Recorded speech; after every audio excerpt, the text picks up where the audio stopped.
السلام علیکم ورحمۃ اللہ وبرکاتہ۔ الحمد للہ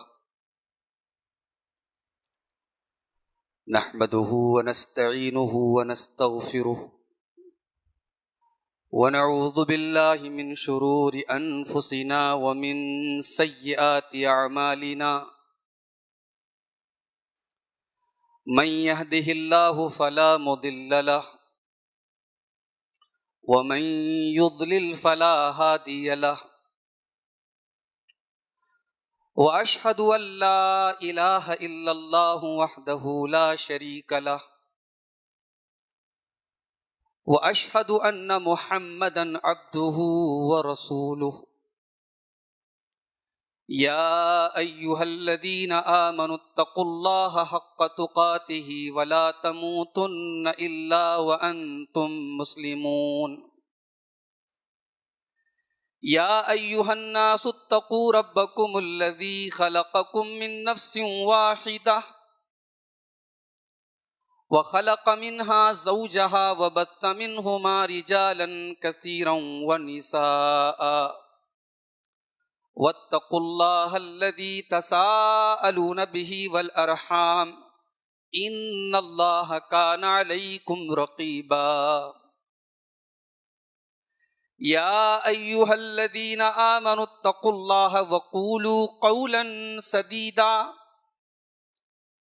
يصلح لكم أعمالكم ويغفر لكم ذنوبكم، ومن يطع الله ورسوله فقد فاز فوزا عظيما، أما بعد فإن خير الحديث كتاب الله، وخير الهدي هدي محمد صلى الله عليه وسلم، وشر الأمور محدثاتها وكل محدثة بدعة وكل بدعة ضلالة وكل ضلالة في النار۔ أعوذ بالله من الشيطان الرجيم، بسم اللہ الرحمن الرحیم،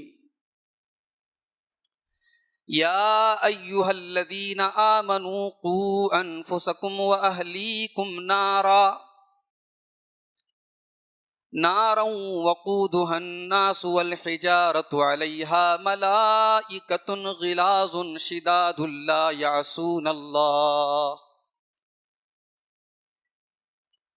يعصون اللہ ما امرہم ویفعلون ما یؤمرون۔ محترم علماء کرام،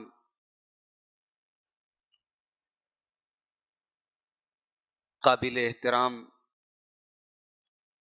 ذمہ داران جماعت، محترم بزرگوں، نوجوان بھائیوں، پردہ نشین ماؤں اور بہنوں، پیارے بچوں،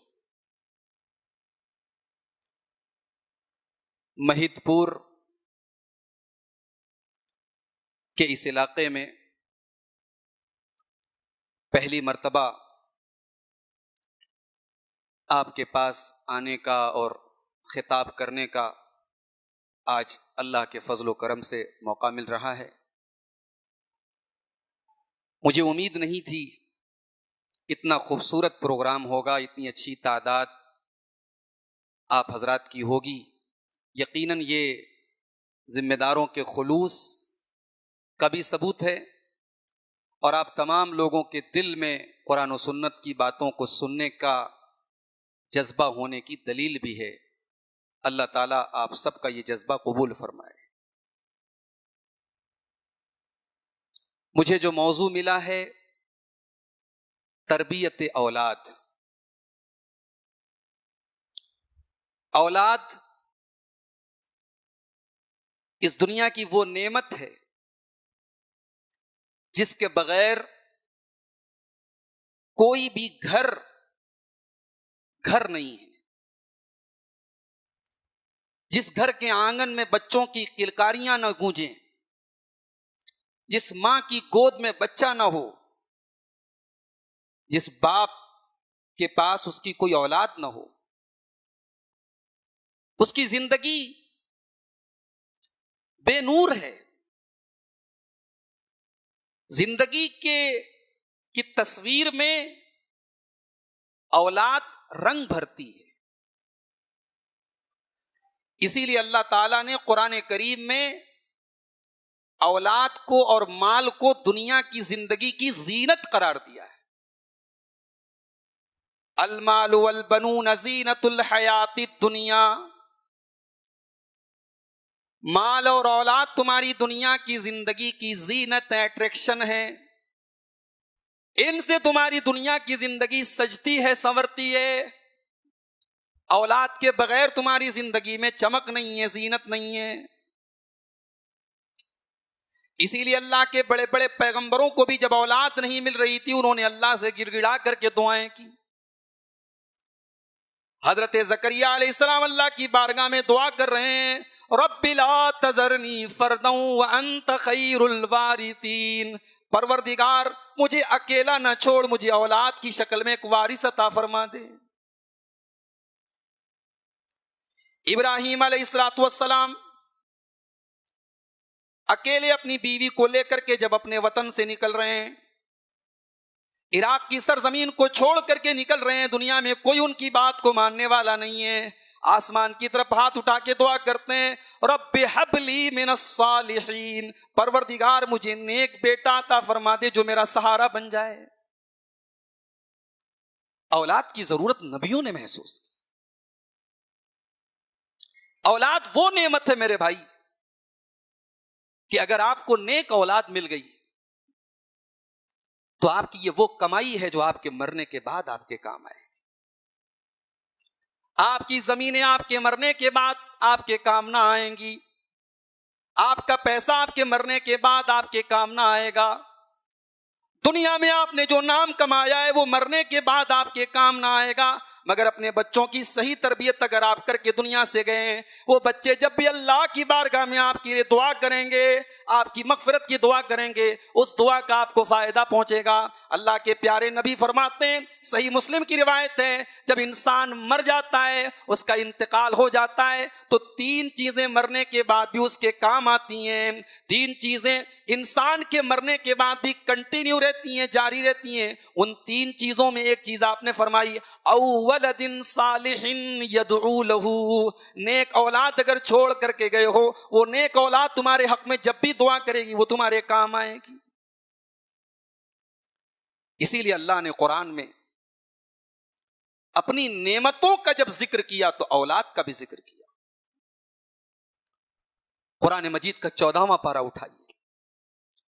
واللہ جعل لکم من انفسکم ازواجا. میرے بندو، اللہ تعالیٰ نے تمہارے ہی اندر سے تمہارے جوڑے بنائے. اس نے مرد کے لیے عورت کو بنایا، اس نے شوہر کے لیے بیوی کو بنایا. واللہ جعل لکم من انفسکم ازواجا وجعل لکم من ازواجکم بنین وحفیدا. اور اللہ تعالیٰ نے تمہاری بیویوں سے تم کو بیٹے دیے اور پوتے دیے. بیٹے ہوئے، پھر بیٹے کے بعد پوتے ہوئے. تمہیں اللہ تعالیٰ نے جس طریقے سے بیویوں کی شکل میں ایک نعمت دی ہے، ایسے ہی بیویوں کے ذریعے تم کو اولاد جو دی ہے، یہ اللہ کی بہت بڑی. لیکن میرے بھائی، اولاد ایک نعمت بھی ہے اور ایک آزمائش بھی ہے، ایک امتحان بھی ہے. اسی اولاد کے سکھ کے لیے آدمی حرام کاروبار بھی کرتا ہے. اسی اولاد کو زندگی کا سکھ دینے کے لیے انسان سودی کاروبار بھی کرتا ہے، چوری بھی کرتا ہے. ان بچوں کو اعلیٰ تعلیم دلانے کے لیے انسان حرام کام بھی کرتا ہے. اسی لیے اللہ نے قرآن میں فرمایا، انما اموالکم واولادکم فتنہ. میرے بندو، تمہارا مال اور تمہاری اولاد بہت بڑا فتنہ ہے، بہت بڑی آزمائش ہے، بہت بڑا امتحان ہے. ایک جگہ اللہ نے فرمایا، ان من ازواجکم واولادکم عدوا لکم. میرے بندو، کبھی کبھی تمہاری بیویاں تمہاری دشمن بھی بن سکتی ہیں، کبھی کبھی تمہارے بچے تمہارے دشمن بھی بن سکتے ہیں. اگر اولاد کے چکر میں تم دین کو قربان کر دو، اگر اولاد کی خوشی کے لیے تم اللہ کی خوشی کو قربان کر دو، تو یہ اولاد تمہاری دشمن بن سکتی ہے، یہ بیوی تمہاری دشمن بن سکتی ہے. اور سورہ منافقون میں اللہ تعالیٰ نے فرمایا، لا تلہکم اموالکم ولا اولادکم عن ذکر اللہ. میرے بندو، تمہارا مال اور تمہاری اولاد تم کو اتنا نہ غافل کر دیں کہ بچوں کے لیے تم نماز بھی چھوڑنے لگو، بیوی کے لیے تم اللہ کو بھول جاؤ، اللہ کے ذکر سے تمہارے مال اور تمہاری اولاد تم کو غافل نہ کر دیں۔ نعمت بھی ہے، فتنہ بھی ہے۔ اولاد بہت بڑی ذمہ داری بھی ہے آپ کے کندھوں پر۔ اگر اللہ نے آپ کو اولاد دی ہے تو سب سے پہلے تو آپ اللہ کا شکر ادا کریں۔ یہ وہ نعمت ہے میرے بھائی جس کی قدر آپ ان سے پوچھیں جن کے پاس اولاد نہیں۔ اولاد اگر ملی ہے تو اس نعمت کی قدر کریں کہ اللہ نے آپ کو اولاد دی ہے، اور اس اولاد کی صحیح تربیت کریں، کیونکہ قیامت کے دن پوچھا جائے گا۔ میری پیاری ماں اور بہنوں، آپ سے بھی پوچھا جائے گا۔ ماں سے پوچھا جائے گا تیری بچیاں بے پردہ گھوما کرتی تھی تو کیا کرتی تھی؟ باپ سے پوچھا جائے گا تیرا بیٹا سگریٹ پیا کرتا تھا، تیرا بیٹا گندی تصویریں دیکھا کرتا تھا، تو نے اپنے بیٹے کی صحیح وقت پر شادی نہیں کی، تیرا بیٹا بدکاری کے راستے کی طرف چلا گیا۔ باپ سے سوال کیا جائے گا۔ پیارے نبی صلی اللہ علیہ وسلم فرماتے ہیں کلکم راع وکلکم مسئول عن رعیتہ، او لوگو تم میں سے ہر آدمی ذمہ دار ہے اور اس کی ذمہ داری کے بارے میں اس سے سوال کیا جائے گا۔ جتنی بڑی ذمہ داری ہے اتنا بڑا سوال ہوگا۔ آج لوگ ذمہ داری پانے کے لیے تڑپتے رہتے ہیں، مجھے مسجد کا ذمہ دار بنا دیا جائے، مجھے جماعت کا ذمہ دار بنا دیا جائے، مجھے علاقے کا ذمہ دار بنا دیا جائے۔ اللہ کے واسطے، اللہ کے واسطے یہ ذمہ داری اور عہدوں سے بھاگا کرتے تھے ہمارے سلف۔ جتنی بڑی ذمہ داری ہے اتنا بڑا سوال ہوگا قیامت کے دن میرے بھائی۔ سب سے بڑی ذمہ داری آپ کے گھر سے شروع ہوتی ہے۔ اللہ کے پیارے نبی فرماتے ہیں فالرجل راع فی اہل بیتہ، آدمی اپنے گھر کا ذمہ دار ہے، اپنی بیوی کا ذمہ دار ہے، اپنے بچوں کا ذمہ دار ہے، اپنی بچیوں کا ذمہ دار ہے۔ کل قیامت کے دن اس کی فیملی کے بارے میں، اس کے پریوار کے بارے میں اس سے سوال کیا جائے گا۔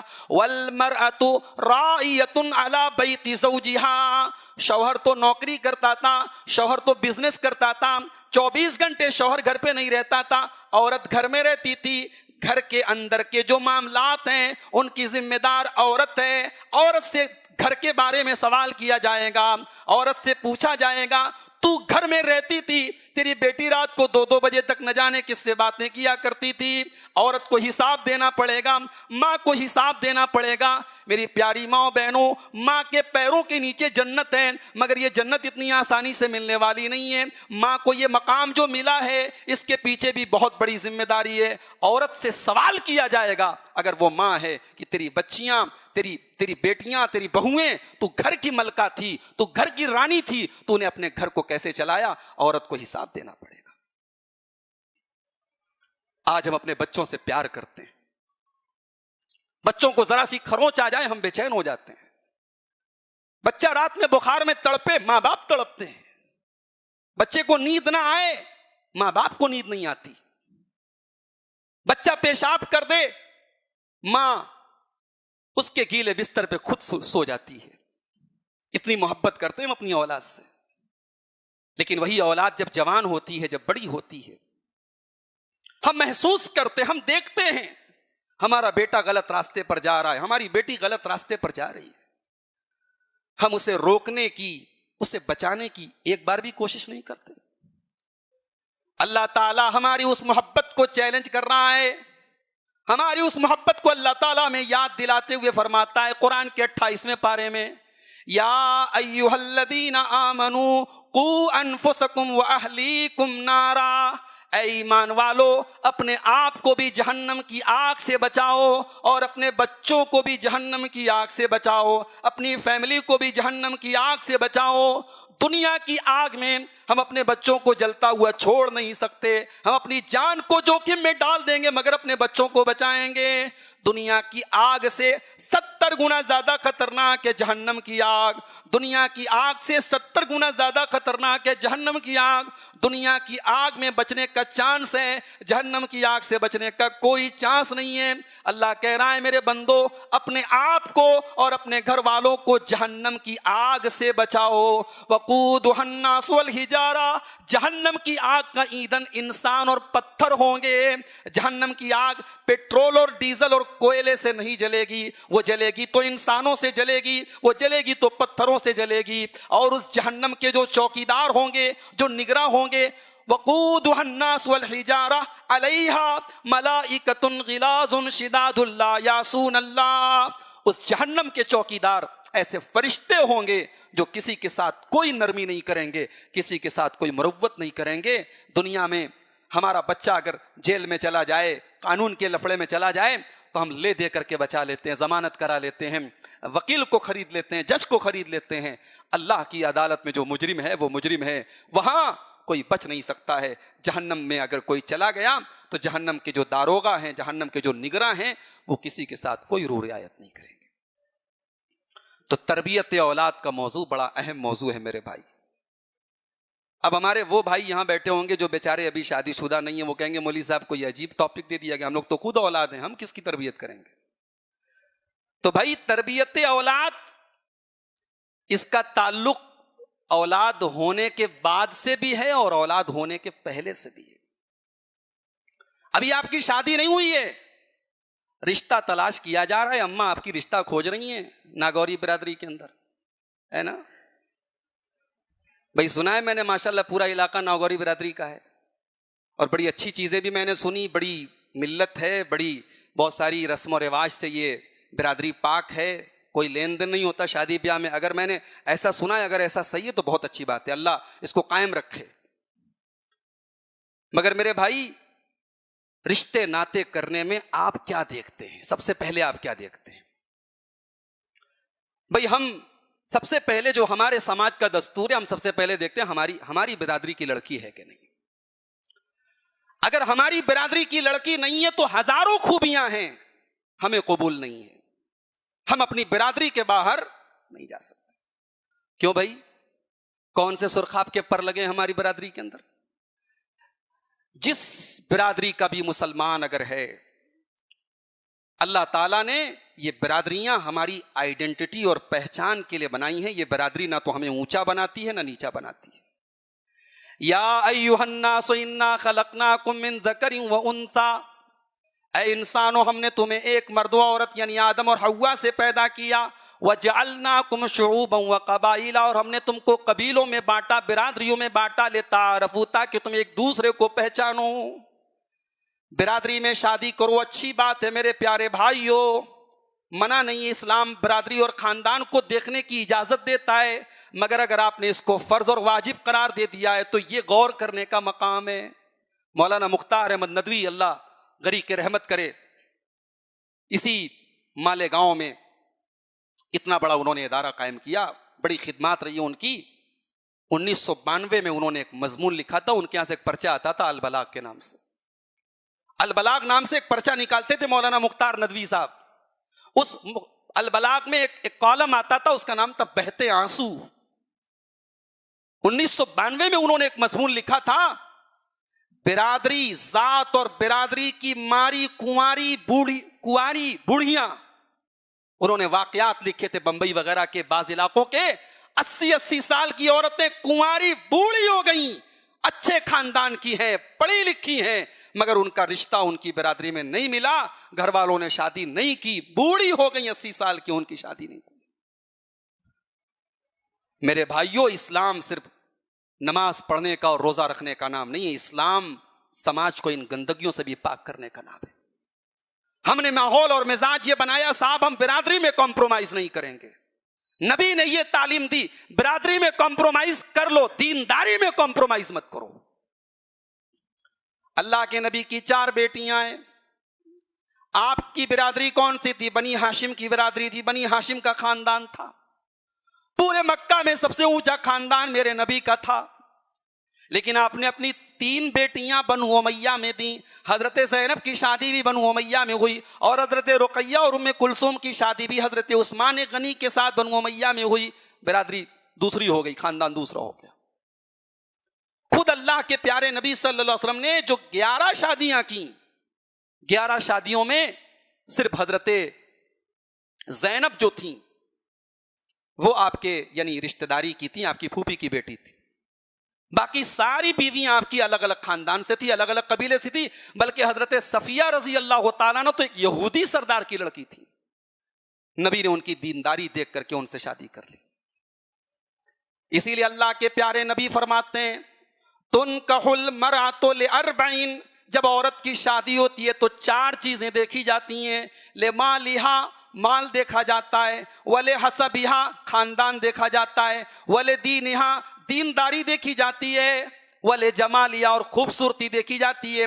فاظفر بذات الدین، اللہ کے نبی نے فرمایا کہ اے میری امت کے لوگوں، تم دیندار عورت کو ترجیح دینا، اس کو پریورٹی دینا، اس کو پراتھمکتا دینا. تمہارے گھر کی بہو تمہارے خاندان اور برادری کے باہر کی ہو تب بھی چلے گا، مگر دیندار ہونی چاہیے. ہم نے دینداری کے اوپر جب اور چیزوں کو معیار بنایا، ہم نے پیسے کو معیار بنایا، ہم نے ذات اور برادری کو معیار بنایا. نتیجہ یہ نکلا آج گھروں کے ماحول میں گڑبڑی آ رہی ہے، آج گھر کے ماحول خراب ہو رہے ہیں. آج ہماری بیٹیاں شرک کرنے والے گھروں میں بھی جا رہی ہیں، آج ہماری بیٹیاں بدعتی گھرانوں میں بھی جا رہی ہیں، آج ہماری بیٹیاں ایسی جگہوں پر جا رہی ہیں جہاں مجبور ہیں وہ مسجد میں نماز نہیں پڑھ سکتی، وہ عیدگاہ میں نماز نہیں پڑھ سکتی. ان کے بچوں کے گلے میں تعویذ پہننے پر انہیں مجبور کیا جاتا ہے.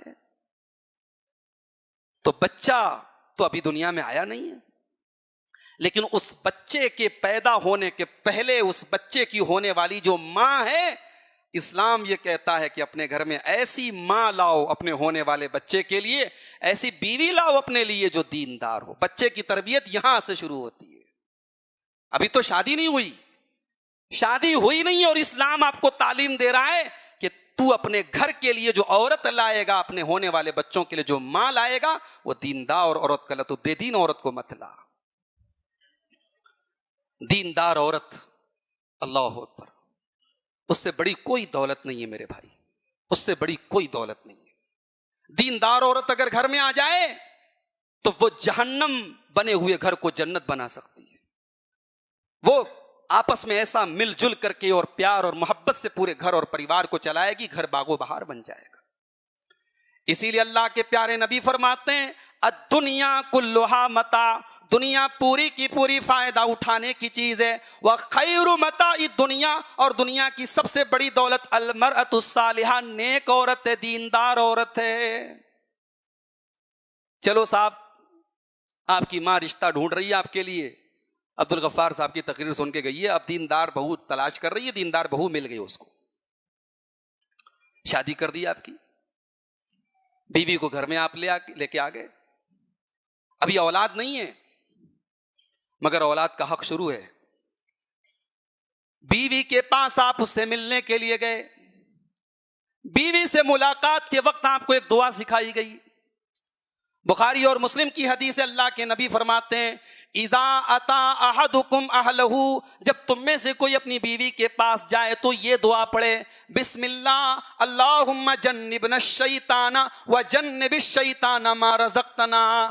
اللہ کے نام سے، اے اللہ تو ہمیں بھی شیطان سے بچا، اور جو اولاد تو ہمیں عطا کرے گا اس کو بھی تو شیطان سے بچا. اللہ کے پیارے نبی فرماتے ہیں کہ اگر یہ دعا پڑھ کر کے آدمی اپنی بیوی سے ملاقات کرے اور اللہ تعالیٰ نے مقدر میں اولاد لکھی ہے، لم یضرہ شیطان، تو شیطان اس اولاد کو نقصان نہیں پہنچا سکتا. ہم میں سے تو کتنے لوگوں کو یہ دعا یاد بھی نہیں ہوگی.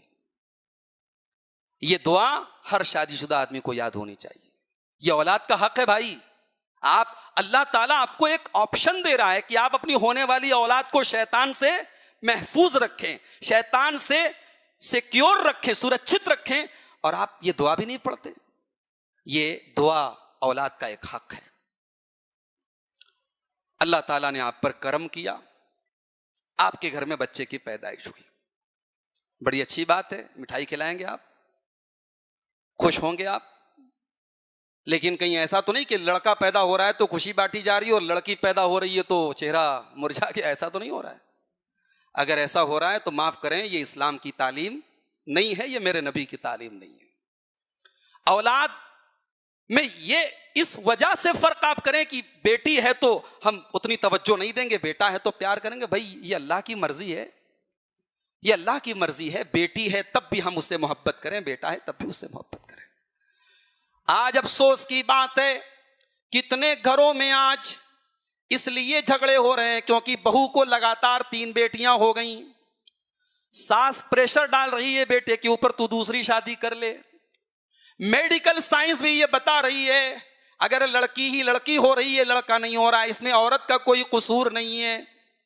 میڈیکل سائنس یہ بتا رہی ہے کہ 2 قسم کے کروموزوم ہوتے ہیں، ایکس اور وائی، یہ دونوں قسم کے ایکس اور وائی جب یہ دونوں کروموزوم آئیں گے تب لڑکا پیدا ہوگا، اور یہ ایکس اور وائی کروموزوم یہ مرد کے ذریعے آتے ہیں، عورت کا اس کے اندر کوئی رول نہیں ہے۔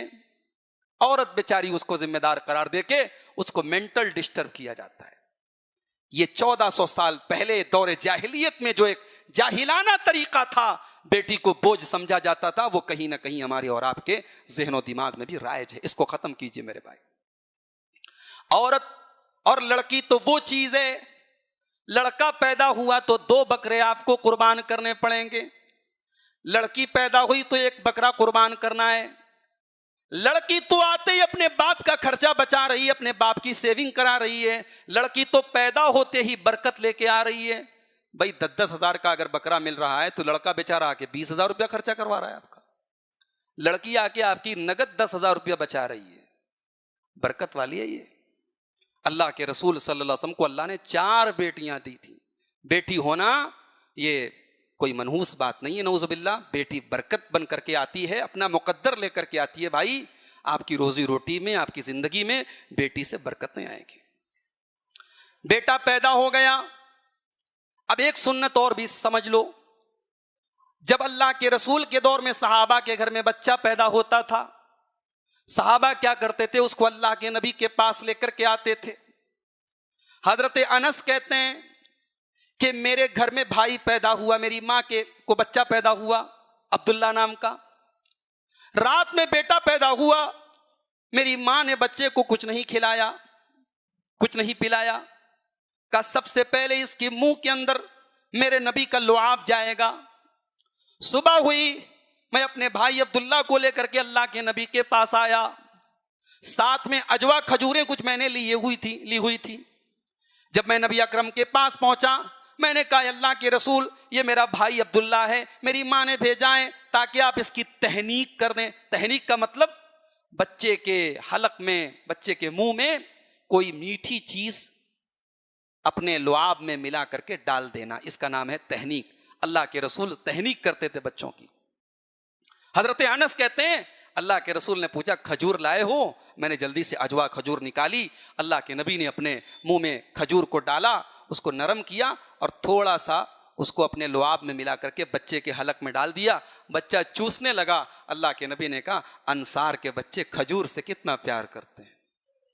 اب یہ واقعہ بعض علماء کہتے ہیں نبی کے ساتھ خاص تھا، اب نبی کے بعد کسی اور کے لیے یہ چیز نہیں ہے کہ تہنیک کرائی جائے، مگر صحیح بات یہ ہے کہ یہ تہنیک کا جو حکم ہے یہ نبی کے ساتھ خاص نہیں تھا، اس کے خاص ہونے کی کوئی دلیل نہیں ہے۔ آج بھی کوئی نیک آدمی ہو، کوئی عالم دین ہو، کوئی اللہ والا ہو، آپ اپنے بچے کو اس کے پاس لے کے جائیں یا اس کو بلا لیں، وہ آپ کے بچے کے لیے برکت کی دعا دے دے، اور کوئی شہد ہے یا کوئی میٹھی چیز ہے وہ اپنے تھوک میں تھوڑی سی ملا کے بچے کو چٹا دے، یہ عمل سنت سے ثابت ہے اور یہ نبی کے ساتھ خاص نہیں ہے۔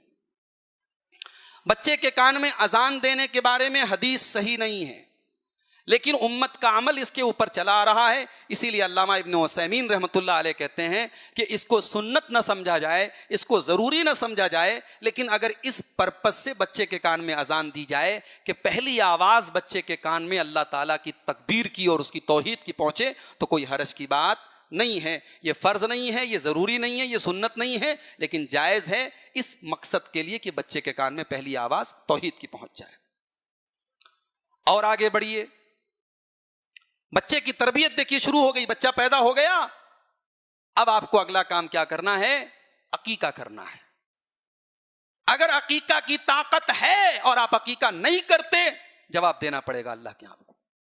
اللہ کے پیارے نبی فرماتے ہیں کل غلام مرتہن بعقیقتہ، بچہ اپنے عقیقہ کی وجہ سے گروی رہتا ہے اللہ تعالیٰ کے ہاں، بچہ اپنے عقیقہ کی وجہ سے گروی رہتا ہے۔ یذبح عنہ یوم سابعہ، 7ویں دن بچے کی طرف سے عقیقہ کیا جائے۔ لڑکا ہو تو 2 جانور، لڑکی ہو تو 1 جانور. اگر کسی کو 2 جانور کی طاقت نہیں ہے لڑکے کی طرف سے 1 بھی کر سکتا ہے، لیکن بڑے جانور کا عقیقہ ثابت نہیں ہے، چھوٹے ہی جانور کا عقیقہ کرنا چاہیے. 7ویں دن عقیقہ کیا جائے. وَيُحْلَقُ، بچے کا بال مونڈا جائے. اور صحیح حدیث سے یہ بھی ثابت ہے کہ بچے کے بال کے برابر، وزن کے برابر چاندی اللہ کی راہ میں صدقہ کر دی جائے. وَيُسَمَّى، اور بچے کا نام رکھا جائے. یہ سارے حق ہیں بچے کے، شروع ہو چکے. بچہ پیدا ہوا، حق شروع ہو گیا. عقیقہ کیجئے، بال مڑوائیے، بال کے وزن کے برابر چاندی صدقہ کیجئے اور نام رکھیے. اچھا، یہ جو کہا گیا کہ بچہ عقیقہ کی وجہ سے گروی رہتا ہے، اس کا کیا مطلب ہے؟ اس کا الگ الگ مطلب علماء نے بیان کیا ہے. ایک مطلب یہ ہے کہ اگر آپ نے بچے کا عقیقہ نہیں کیا اور بچہ بچپن میں انتقال کر گیا تو اللہ تعالیٰ کے ہاں وہ آپ کی شفاعت نہیں کرے گا. حدیث سے ثابت ہے اگر چھوٹا بچہ انتقال کر جائے تو ماں باپ کی شفاعت کرتا ہے، لیکن اگر آپ نے طاقت کے باوجود عقیقہ نہیں کروایا تو وہ بچہ آپ کے لیے شفاعت نہیں کرے گا. لہٰذا طاقت ہو تو ضرور عقیقہ کرنا چاہیے. اگر 7ویں دن طاقت نہیں ہے، بعد میں کبھی طاقت پیدا ہوئی، استطاعت ہوئی، بعد میں کر سکتے ہیں آپ. 7ویں دن کے بعد آپ کبھی بھی کر سکتے ہیں. سنت اور افضل 7ویں دن ہے، لیکن اس کے بعد ضروری نہیں کہ آپ 14ویں دن کریں، ضروری نہیں کہ آپ 21ویں دن کریں. 7واں دن سنت ہے، افضل ہے، بہتر ہے. 7ویں دن کے بعد کبھی بھی کر سکتے ہیں. نام کیسا رکھا جائے؟ آج کل لوگ نام رکھتے ہیں انٹرنیٹ پر دیکھ کر کے. نام جو ہے تھوڑا یونیک ہونا چاہیے. پورے مہت پور میں کسی کا وہ نام نہ ہو جو میرے بچے کا نام ہو. بھائی یونیک ہونا چاہیے، چلو اچھی بات ہے، لیکن نام کا مطلب بھی صحیح ہونا چاہیے. اللہ کے پیارے نبی فرماتے ہیں تم لوگوں کو قیامت کے دن تمہارے نام کے ساتھ پکارا جائے گا اور تمہارے باپ کے نام کے ساتھ پکارا جائے گا. فَحَسِّنُوا أَسْمَاءَكُمْ، اس لیے اپنا نام اچھا رکھا کرو. نبی اکرم نے فرمایا سب سے بہترین نام عبداللہ اور عبد الرحمن ہے. جو نام جس میں عبد لگا ہوا ہو اور ساتھ میں اللہ کی کوئی صفت ہو. عبد الرحمن، عبد الرحیم، عبد المقتدر، عبد المقیت، عبد الحسیب، عبد العظیم، عبد العالی، اللہ کے جتنے نام ہیں ان کے نام کے ساتھ آپ عبد لگا کر کے نام رکھ سکتے ہیں. یہ بہترین نام ہے. تو نام اچھا رکھو. اچھا، اب یہ مسئلہ ہے کیا 7ویں دن نام رکھنا ضروری ہے؟ نہیں، افضل اور بہتر ہے 7ویں دن، لیکن آپ پہلے بھی نام رکھ سکتے ہیں. اللہ کے نبی صلی اللہ علیہ وسلم کے گھر میں جب بیٹا پیدا ہوا ابراہیم، تو جس رات بیٹا پیدا ہوا اسی رات آپ نے نام رکھ دیا. صبح کو صحابہ کو بتایا کہ میں نے اپنے بچے کا نام اپنے باپ کے نام ابراہیم کے نام پر ابراہیم رکھا ہے. پیدائش والے دن بھی آپ نام رکھ سکتے ہیں، کوئی حرج کی بات نہیں ہے. اب بچہ پیدا ہو گیا، عقیقہ آپ نے کروا دیا. اب بچے کی تربیت آپ کو کرنی ہے. کیسے تربیت کرنی ہے؟ اللہ تعالیٰ نے بچے کو پیدا کیا ہے فطرت پر، توحید پر، اسلام پر. بس آپ کو اس فطرت کو قائم رکھنا ہے، بچے کو بگاڑنا نہیں ہے. اللہ کے پیارے نبی فرماتے ہیں ما من مولود الا یولد علی الفطرہ، ہر بچہ اسلام کے اوپر پیدا ہوتا ہے، ہر بچہ توحید کے اوپر پیدا ہوتا ہے، ہر بچہ فطرت پر پیدا ہوتا ہے. فَأَبَوَاهُ يُعَوِّدَانِهِ وَيُنَصِّرَانِهِ وَيُمَجِّسَانِهِ، اس کے ماں باپ اس کو یہودی بناتے ہیں، اس کے ماں باپ اس کو عیسائی بناتے ہیں، اس کے ماں باپ اس کو مجوسی بناتے ہیں. لہٰذا بچے کو اگر ہم صحیح تربیت دیں گے تو بچے کو سمجھانا نہیں پڑے گا. بچہ اسلام پر پیدا ہوا ہے، آٹومیٹک اس کو اسلام کی باتیں سمجھ میں آتی چلی جائیں گی. کبھی کبھی ہمیں یہ لگتا ہے یار بچہ بہت چھوٹا ہے، اس کو اسلام کے بارے میں یہ سب باتیں کیوں بتائیں. یہ کبھی مت سمجھیے. بچے چھوٹے ہوتے نا، 3 سال کا بچہ، ہمیں لگتا ہے اس کو توحید کی بات بتائیں، اس کو عقیدے کی بات بتائیں. بتاؤ اس کو عقیدے کی بات بتاؤ. وہ 3 سال کی عمر میں جو عقیدے کی اور ایمان کی بات سیکھ لے گا انشاءاللہ 80 سال تک وہ بھولے گا نہیں. اس کے دماغ کے بلیک بورڈ پر ہمیشہ کے لیے وہ چیز درج ہو جائے گی. تو بچے کو بچپن سے صحیح تربیت دی جائے. بچے کو بتایا جائے یہ چیز حلال ہے، یہ چیز حرام ہے. بچے کو بتایا جائے یہ چیز کھانا چاہیے، یہ چیز نہیں کھانا چاہیے. اللہ کے نبی مسجد میں بیٹھے ہوئے ہیں، صدقہ کی کھجور آئی ہوئی ہے. آپ کے نواسے حضرت حسن رضی اللہ تعالیٰ عنہ مسجد میں بیٹھے ہوئے ہیں، چھوٹے سے بچے ہیں 3-4 سال کے. صدقہ کی کھجور آئی ہوئی ہے. حضرت حسن نے کھجور اٹھائی اور اپنے منہ میں ڈالنے لگے. منہ میں بلکی ڈال لی. 3 سال کا بچہ، 4 سال کا بچہ اگر وہ کھجور کھا بھی لے کون سی بڑی بات ہے ہماری نظر میں. اللہ کے پیارے نبی اس 4 سال کے بچے سے کہتے ہیں ککھن ککھن، اے میرے پیارے بچے، اے میرے نواسے، اس کھجور کو تو تھوک دے، اس کھجور کو تو منہ سے نکال دے. اشارہ کر کے آپ فرماتے ہیں اس کو نکال دے. اس کے بعد اس 3 سال کے بچے سے اللہ کے نبی کہتے ہیں اما تشعر انا لا ناکل الصدقہ، اے میرے بچے حسن، کیا تجھے پتا نہیں ہے تو رسول کا نواسا ہے، تو رسول کے اہل بیت میں سے ہے، تیرے لیے صدقہ کھانا حرام ہے، تو صدقہ نہیں کھا سکتا، یہ کھجور تیرے لیے حرام ہے، تو نکال دے. اللہ اکبر. 3 سال کے بچے کو اللہ کے نبی سکھا رہے ہیں کہ یہ کھجور تیرے لیے حلال نہیں ہے، حرام ہے. 3 سال کے بچے کو حلال و حرام بتا رہے ہیں اللہ کے پیارے نبی. میرے پیارے بھائیوں، بچوں کو بچپن سے یہ تربیت ہمیں دینی چاہیے. اگر بچے 1 سے زیادہ ہیں تو بچپن سے ہی بچوں کے ساتھ انصاف کا معاملہ کریں. یہ نہ ہو کہ چھوٹے والے بچے سے زیادہ پیار ہے، اس کا مہنگا والا کپڑا لایا جا رہا ہے، بڑے والے کا تھوڑا سستا والا لایا جا رہا ہے. یہ فرق نہیں ہونا چاہیے بچوں کے درمیان. بچے ہو سکتا ہے ابھی اتنا کیئر نہ کریں، لیکن بچے جب بڑے ہوں گے اور یہ محسوس کریں گے کہ میرا باپ میرے اور میرے بھائی کے درمیان فرق کرتا ہے، تو وہ کہیں نہ کہیں اس کے بھائی کے خلاف اس کے دماغ میں نفرت پیدا ہو. حضرت یعقوب علیہ السلام کے 12 بیٹے تھے. 10 بیٹے الگ بیوی سے تھے اور 2 بیٹے الگ بیوی سے تھے. یہ جو 2 بیٹے تھے، ایک بیٹے کا نام تھا یوسف اور ایک بیٹے کا نام تھا بنیامین. حضرت یعقوب علیہ السلام ان دونوں بچوں سے زیادہ پیار کرتے تھے. 10 کے مقابلے میں یہ چھوٹے بھی تھے اور پیارے بھی تھے. لیکن حضرت یعقوب اپنی اس محبت کو اتنا زیادہ ظاہر کرنے لگے کہ باقی 10 بھائیوں کے دل میں یہ خیال آیا کہ ہمارا باپ ہم 10 سے اتنی محبت نہیں کرتا جتنی ان 2 سے کرتا ہے. بھائیوں نے میٹنگ کی. اذ قالوا لیوسف واخوہ احب الی ابینا منا، کہنے لگے ہمارا باپ یوسف سے اور اس کے بھائی سے زیادہ پیار کرتا ہے اور ہم سے کم کرتا ہے. ہم 10 لوگ ہیں، ہم سے اتنا پیار نہیں کرتا جتنا ان 2 سے کرتا ہے. ان ابانا لفی ضلال مبین، ہمارا باپ سٹھیا گیا ہے، ہمارا باپ بھٹک گیا ہے، ہمارا باپ گمراہ ہو گیا ہے. بھائیوں کے دل میں حسد کی آگ پیدا ہو گئی. بھائیوں نے جا کر کے حضرت یوسف کو کنویں میں ڈال دیا. میرے پیارے بھائیوں، علماء نے اس آیت کی تفسیر میں لکھا ہے کہ اگر باپ کے دل میں کسی بیٹے کی محبت زیادہ ہے، ہو سکتا ہے، محبت دل کا ایک معاملہ ہے، محبت کسی بیٹے سے کم اور کسی سے زیادہ ہو سکتی ہے، مگر سلوک میں، لین دین میں، تحفہ تحائف میں، کپڑے میں، کھانے پینے میں آپ کو انصاف کرنا ہے. یہ بچوں کا حق ہے، یہ ان کی تربیت کا اصول ہے. آج ہمارے یہاں کیا ہوتا ہے، باپ کسی بیٹے سے خوش ہے، ساری پراپرٹی اس بیٹے کے نام کر دی. کوئی بیٹا چلو مان لو بدتمیز ہے، نالائق ہے، اس کو محروم کر دیا کہ تو میری جائیداد سے آگ کر دیتا ہوں، محروم کر دیتا ہوں. حرام ہے یہ چیز. آپ کو کوئی رائٹ نہیں ہے اپنے بچے کو اپنی پراپرٹی سے آگ کرنے کا.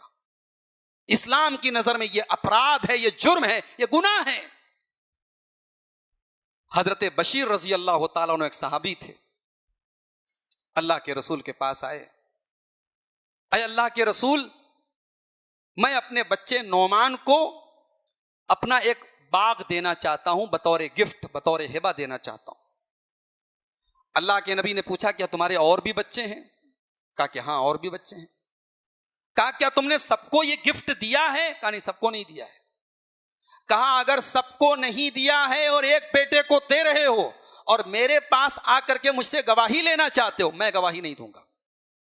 یہ ظلم ہے اور محمد الرسول اللہ ظلم کے اوپر گواہی نہیں دیں گے.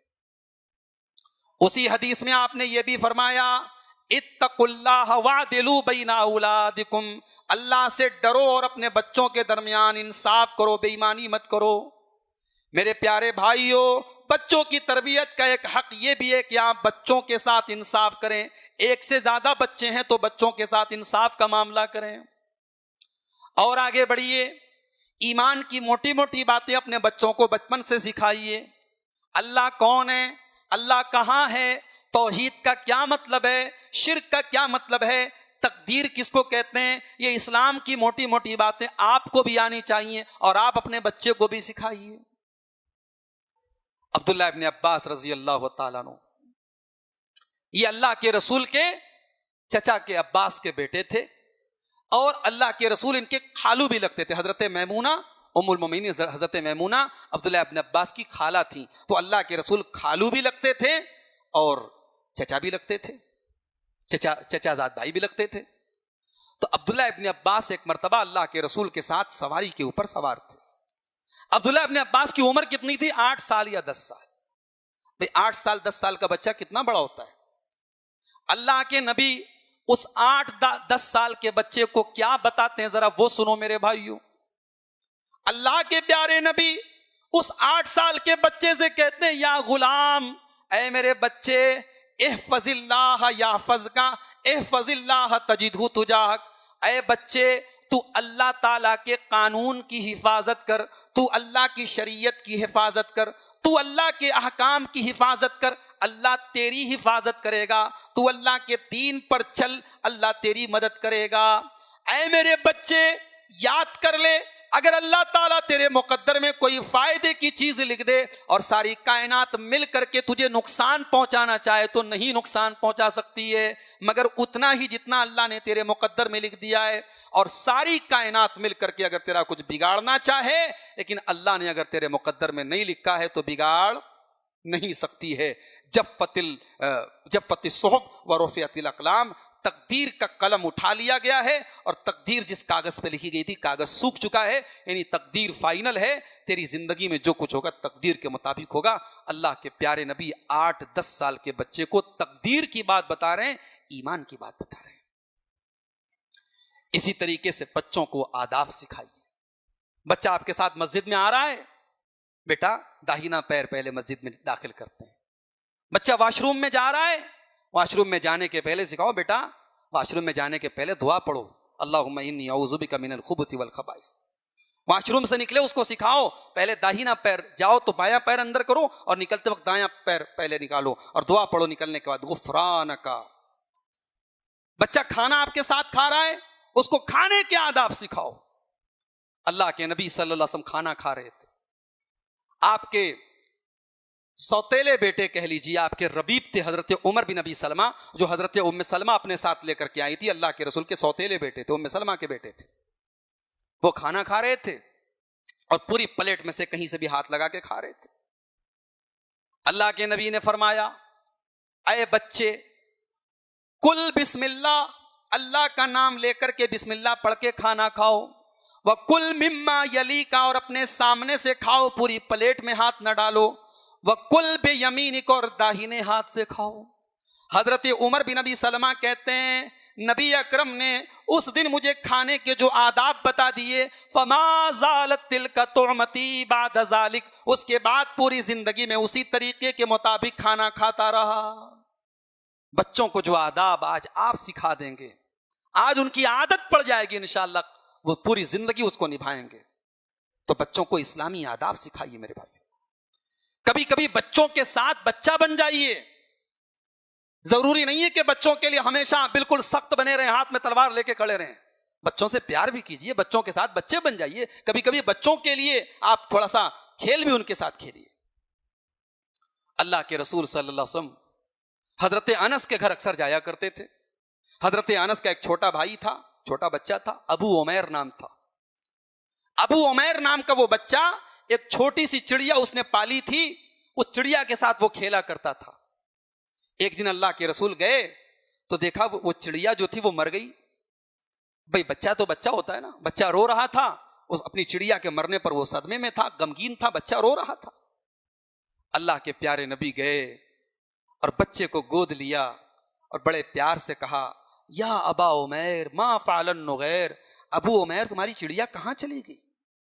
ابو عمیر تمہاری بچے بیٹا تمہاری چڑیا کہاں چلی گئی؟ اللہ کے رسول صلی اللہ علیہ وسلم اس بچے کے ساتھ بچے بن گئے۔ بچوں سے پیار کرنا، بچوں کو چومنا، بچوں کو کے ساتھ ٹائم اسپینڈ کرنا، یہ بھی میرے رسول کی سنت ہے۔ اللہ کے نبی سجدے میں جاتے تھے، آپ کا نواسا حضرت حسن رضی اللہ تعالیٰ عنہ آپ کی پیٹھ کے اوپر سوار رہتے تھے۔ اللہ کے نبی لمبا سجدہ کرتے ہیں، سلام پھیرتے ہیں تو صحابہ کہتے ہیں اللہ کے نبی آج آپ نے بہت لمبا سجدہ کر دیا۔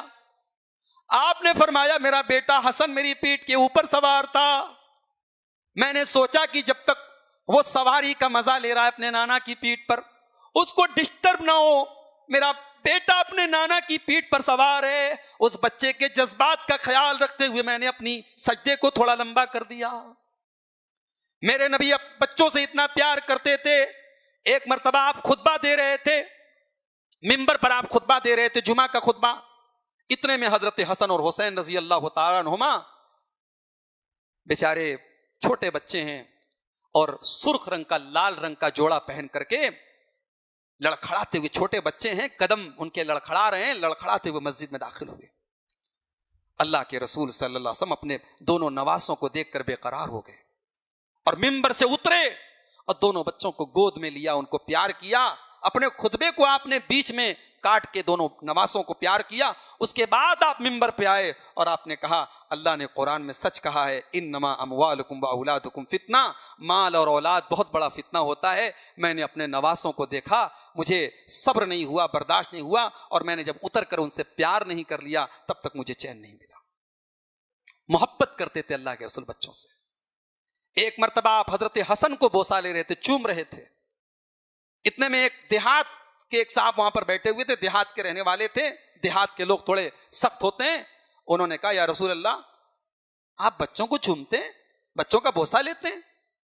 تو اللہ کے رسول نے کہا اس میں کون سی بڑی بات ہے؟ کہا کہ اے اللہ کے رسول میرے 10 بچے ہیں، آج تک میں نے ان کو کبھی چوما نہیں، کبھی پیار نہیں کیا ہے۔ تو اللہ کے رسول نے کہا کہ بچوں سے پیار کرنا یہ رحمت کی نشانی ہے، من لا یرحم لا یرحم، جو رحم نہیں کرے گا اس پر رحم نہیں کیا جائے گا۔ اور ایک روایت میں یہ الفاظ ہیں کہ اگر اللہ تعالیٰ نے تمہارے دل سے رحم کو چھین لیا تو میں کیا کر سکتا ہوں؟ بچوں سے پیار کرنا یہ رحم کی نشانی ہے میرے پیارے بھائی۔ تو بچوں کے ساتھ پیار کرو، یہ بھی ان کی تربیت کا ایک حق ہے میرے پیارے بھائیوں۔ اسی طریقے سے بچوں کا ایک حق یہ بھی ہے اپنے گھر میں نیک لوگوں کو دعوت دو تاکہ بچے ان نیک لوگوں سے اچھی باتیں سیکھیں، ان سے آداب سیکھیں۔ اللہ کے پیارے نبی فرماتے ہیں، ترمذی کی روایت ہے، لا تصاحب الا مومنا، دوستی کرو تو مومن سے کرو، دوستی کرو تو ایمان والے سے کرو، ولا یاکل طعامک الا تقی، اور تمہارے دسترخوان پہ اگر کھانا کھائے تو متقی آدمی کھانا کھائے، یعنی اپنے دسترخوان پہ متقی لوگوں کو، نیک لوگوں کو، علماء کو، صالحین کو دعوت دیا کرو تاکہ وہ تمہارے گھر میں آئیں اور تمہارے بچے ان سے اسلامی آداب سیکھیں، دین کی باتیں سیکھیں، اچھا ماحول گھر کا پیدا ہو۔ یہ بھی بچوں کی تربیت کا ایک حق ہے کہ آپ اپنے گھر میں نیک لوگوں کو دعوت دیں، بچوں کو نیک لوگوں سے متعارف کرائیں، علماء سے متعارف کرائیں، نیک لوگوں کی خدمت کا جذبہ اپنے بچوں کے اندر، علماء کی خدمت کا جذبہ اپنے بچوں کے اندر پیدا کریں۔ اللہ کے نبی صلی اللہ علیہ وسلم ایک دن رات میں اٹھے تہجد کی نماز کے لیے، دیکھا ایک بچہ آیا اور وضو کا پانی لا کے رکھ دیا۔ آپ نے پوچھا کون؟ یہ وضو کا پانی کون لایا؟ کسی نے کہا یا اللہ کے رسول یہ عبداللہ ابن عباس، چھوٹا سا بچہ ہے 8 سال کا، وہ لایا ہے۔ اللہ کے نبی نے ہاتھ اٹھا دیے، اے اللہ اس بچے کو تو قرآن کا علم عطا فرما دے، اس بچے کو قرآن کا علم عطا فرما دے۔ اللہ کے رسول کی دعا تھی اور رات کے تہجد کے وقت کی دعا تھی، اللہ نے ایسی دعا قبول کر لی کہ عبداللہ ابن عباس پوری امت میں ان کو ایک لقب ملا ترجمان القرآن کا، قرآن کو سب سے زیادہ سمجھنے والے اور قرآن کی سب سے صحیح تفسیر کرنے والے حضرت عبداللہ ابن عباس مانے گئے۔ تو کوئی عالم دین ہے، کوئی نیک اللہ کا صالح بندہ ہے، آپ کے گھر میں آیا ہے، بچے کے حق میں دعا کر دے، ہو سکتا ہے وہ بچہ بہت اونچے مقام پہ چلا جائے۔ شیخ عبد الرحمن السدیس حرم مکی کے امام ہیں، ان کی ماں نے ایک مرتبہ کہا تھا کہ اللہ، عورتیں دعا کرتی ہیں کہ اللہ تو میرے بچے کو حافظ بنا دے، اے اللہ میں تجھ سے یہ دعا نہیں کرتی تو میرے بچے کو حافظ بنا دے، میں یہ دعا کرتی ہوں تو میرے بچے کو اپنے گھر کا امام بنا دے، تو حرم کا امام بنا دے۔ ماں نے دعا کی، وہ قبولیت کی کوئی گھڑی رہی ہوگی، اللہ نے وہ دعا قبول کر لی اور وہ بچہ حرم مکی کا امام بن گیا، پوری دنیا کا امام بن گیا۔ تو میرے بھائیوں، نیک اور صالح لوگوں کو گھر پہ دعوت دینا یہ بھی بچوں کی تربیت میں سے ایک چیز ہے۔ بچوں کو اجازت لینے کے احکام سکھائیے. چھوٹے بچوں کو بھی بتائیے کہ 3 ٹائم ایسا ہے کہ ماں اور باپ کے کمرے میں جاؤ تو اجازت لے کے جاؤ. سورہ نور کے اندر اللہ تعالیٰ نے کہا کہ نابالغ بچے بھی ماں باپ کے کمرے میں جائیں تو 3 ٹائم اجازت لے کے جائیں. من بعد صلاۃ الفجر، فجر کی نماز کے بعد. صبح کا وقت ہے، ابھی لوگ اٹھے نہیں ہیں. من قبل صلاۃ الفجر، فجر کی نماز کے پہلے. فجر کی نماز کے پہلے ابھی آرام کا وقت ہے، بچہ ماں باپ کے کمرے میں جائے تو اجازت لے کے جائے. اور دوپہر کے وقت جب آدمی آرام کرتا ہے، قیلولہ کرتا ہے، اپنے بدن کا کرتا وغیرہ اتار کے آرام کرتا ہے. وَمِن بَعْدِ صَلَاةِ الْعِشَاءِ، اور عشاء کی نماز کے بعد جب سونے کا وقت ہو. 3 اوقات ایسے ہیں اللہ کہہ رہا ہے کہ نابالغ بچے وَالَّذِينَ لَمْ يَبْلُغُوا الْحُلُمَ مِنْكُمْ، جو نابالغ بچے وہ بھی اجازت لے کے ماں باپ کے کمرے میں جائیں. یہ طریقہ ہے میرے بھائی، اللہ تعالیٰ ہمیں تلقین کر رہا ہے. اور آگے بڑھیے. بچہ آپ کا بڑا ہو رہا ہے، لڑکی آپ کی جوان ہو رہی ہے، لڑکی بالغ ہو رہی ہے. وہ گھر سے نکلے تو نقاب میں نکلے. کبھی یہ سوچ کر کے آپ نقاب میں کمپرومائز نہ کریں. ابھی تو میری لڑکی 12 سال کی ہے، آپ کی نظر میں وہ 12 سال کی ہے، شریعت کی نظر میں وہ بالغ ہو چکی ہے. اور بالغ لڑکی جب بھی گھر سے نکلے تو نقاب میں نکلے. آپ کی جوان بیٹی واٹس ایپ پر اسٹیٹس میں اپنی تصویریں لگا رہی ہے، فیس بک پر اپنے فوٹو ڈال رہی ہے. آپ کو پتا ہے، آپ نظر انداز کر رہے ہیں ابھی تو میری بچی چھوٹی ہے، ابھی تو 12 سال کی، ابھی تو 14 سال کی ہے. نہیں میرے پیارے بھائی، جوان ہو چکی ہے، بالغ ہو چکی ہے. اور بالغ لڑکی کی تصویر پوری دنیا دیکھے اور دنیا کے لوگ دیکھے، اس کی اسلام کے اندر اجازت نہیں ہے. آپ اپنی بچی کو، جوان ہو رہی ہے، اس کو پردے کا پابند بنائیں اور اس کو منع کریں کہ وہ اس طریقے کی کوئی حرکت نہ کرے کہ اپنی تصویر سوشل میڈیا پر ڈالے. بیٹا جوان ہو رہا ہے، لڑکا جوان ہو رہا ہے، اگر وہ کوئی غلط قدم اٹھا رہا ہے اس کو بھی آپ سمجھائیں اور صحیح وقت پر اپنے بچوں کی شادی کریں. نہیں صاحب، ابھی تو ہمارا لڑکا 20 سال کا ہے. 20 سال کی کوئی عمر ہے شادی کرنے کی؟ ابھی تو کھیلنے کھانے کی عمر ہے. 30 سال کی عمر میں شادیاں ہو رہی ہیں لڑکوں کی. یہ ظلم ہے، یہ غلط ہے اور یہ بدکاری کی طرف لے کے جانے والا قدم ہے. یاد رکھو، آپ کا بیٹا لاکھ متقی بن جائے، تہجد گزار بن جائے، 5 ٹائم کا پابند بن جائے نماز کا، لیکن شادی کی عمر ہو گئی تو وہ ضرورت شادی کے ذریعے پوری ہوگی. تہجد اس کی وہ ضرورت پوری نہیں کر سکتی، روزہ اس کی وہ ضرورت پوری نہیں کر سکتا، نماز اس کی وہ ضرورت پوری نہیں کر سکتی، علماء کے بیانات اس کی وہ ضرورت پوری نہیں کر سکتے. شادی کی عمر ہو گئی تو شادی کرو. ابھی تو ہمارا لڑکا کچھ خاص کماتا نہیں ہے. ارے شادی کرا دو، کچھ خاص کمانے لگے گا. جب ذمہ داری کندھے پر آئے گی کمانے لگے گا. وَأَنكِحُوا الْأَيَامَ مِنكُمْ وَالصَّالِحِينَ مِنْ عِبَادِكُمْ وَإِمَائِكُمْ. اللہ کہتا ہے اپنے بچوں کی، اپنے لڑکوں کی شادی کرا دو، اپنی لڑکیوں کی شادی کرا دو. إِن يَكُونُوا فُقَرَاءَ يُغْنِهِمُ اللَّهُ مِنْ فَضْلِهِ. اگر وہ غریب بھی ہوں گے اللہ اپنے فضل و کرم سے ان کو مالدار کر دے گا. آپ کی بیٹی کا رشتہ آ رہا ہے، اچھا رشتہ ہے، دیندار رشتہ ہے. آپ کی لڑکی ابھی ایم اے کر رہی ہے، آپ کہہ رہے ہیں نہیں صاحب ابھی ہماری لڑکی ایم اے کر رہی ہے، پھر پی ایچ ڈی کرے گی تب ہم شادی کریں گے. یہ غلط ہے. لڑکے والوں کو قائل کیجئے کہ میری لڑکی کی شادی آپ اس کی تعلیم آپ کنٹینیو کرا دیں، مگر لڑکی کی شادی کرا دیجئے آپ. اِذَا خَطَبَ إِلَيْكُمْ مِمَّنْ تَرْضَوْنَ دِينَهُ وَخُلْقَهُ. اللہ کے نبی فرماتے ہیں جب لڑکا یا لڑکی کا صحیح رشتہ مل جائے، دیندار رشتہ مل جائے، اچھے اخلاق والا رشتہ مل جائے، فَزَوِّجُوهُ، تو ان کی جلدی سے شادی کر دو. إِلَّا تَفْعَلُوا، اگر تم ایسا نہیں کرو گے، تَكُنْ فِتْنَةٌ فِي الْأَرْضِ، تو زمین کے اندر فساد پھیل جائے گا، وَفَسَادٌ عَرِيضٌ، اور بہت بگاڑ پھیلے گا. آج مہاراشٹر کا ایک کیس آیا، ایک علاقے کی سینکڑوں لڑکیوں نے اپنا دھرم پریورتن کرایا ہے اور اسلام کے دشمنوں کی بنائی ہوئی جال میں وہ پھنس گئی ہیں اور لو ٹریپ میں انہوں نے اپنے جال میں ان لڑکیوں کو پھنسایا ہے. ان کے ساتھ غیر مسلم لڑکوں کے ساتھ انہوں نے شادی کی اور اپنے مذہب کو بھی انہوں نے تبدیل کر دیا. میرے بھائیوں، ہمیں آپ کو ان مسائل پر غور کرنے کی ضرورت ہے. کیوں ہماری لڑکیاں آج اتنی بے دین ہو رہی ہیں کہ غیروں کے ساتھ بھاگ رہی ہیں؟ ہم نے اپنی لڑکیوں کو ایم اے کرایا، ایم ایس سی کرایا، ڈاکٹر بنایا، انجینئر بنایا، آئی ایس کی تیاری کروائی، مگر ہم نے اپنی بچیوں کو قرآن نہیں پڑھایا، اپنی بچیوں کو رسول کی سیرت نہیں پڑھائی، اپنی بچیوں کو اسلام نہیں بتایا، اپنی بچیوں کو حضرت عائشہ کے بارے میں نہیں بتایا، حضرت فاطمہ کے بارے میں نہیں بتایا. انہیں پتا ہے تو فلمی ہیروئنوں کے بارے میں پتا ہے، انہیں پتا ہے تو فیشن کی دنیا کے اور رنگین لوگوں کے بارے میں پتا ہے، انہیں نہیں پتا ہے تو جو اسلام کے ہیروز ہیں ان کے بارے میں ان کو کچھ نہیں پتا ہے۔ بچوں کی تربیت کا ایک حق یہ بھی ہے میرے بھائیو، آپ انہیں اسلامی تعلیم دیں۔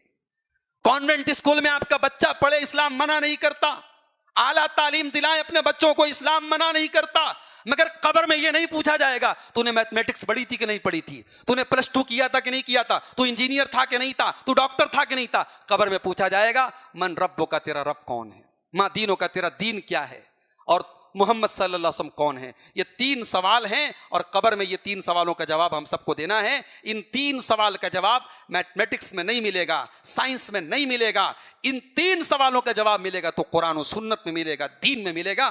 اپنے بچوں کو دین کی تعلیم دو میرے بھائی۔